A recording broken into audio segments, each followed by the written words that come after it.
Ну, смотрите, у нас хотя бы одна президентская форма, помимо Отунбаевой, разве закончилась нормально?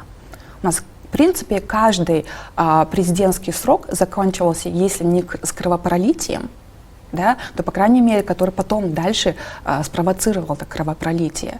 Неужели, ну сколько можно наступать на эти грабли? Сколько можно не учиться на своих уроках? Меня просто это на самом деле вот шокирует и поражает, как мы опять и опять делаем эти ошибки. Уже за 30 лет, мне кажется, мы могли уже усвоить этот урок, что на самом деле именно президентская власть нам не подходит. У нас сейчас идет такая подмена понятий, что парламентаризм плох. Или кыргызстанский народ, парламентаризм не смог прижиться в нашем обществе. Да? Кто-то из них плохой. Или общество, или парламентаризм. Парламент пока что для народа еще пока не поработал.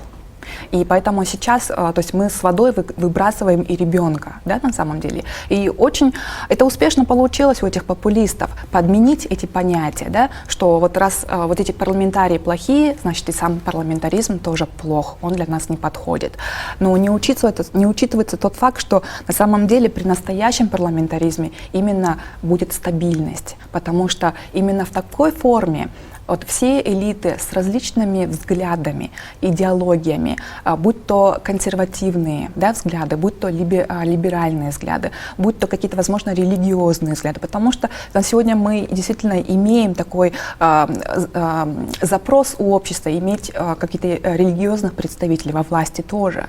Да? Именно при таком разнообразии, при таком балансе сил можно было бы добиться, что все эти взгляды смогут сосуществовать и дебатировать именно внутри, да, внутри вот этих легитимных, законных механизмов, а не посредством уличной охлократии, непосредством вот этой вот физической борьбы.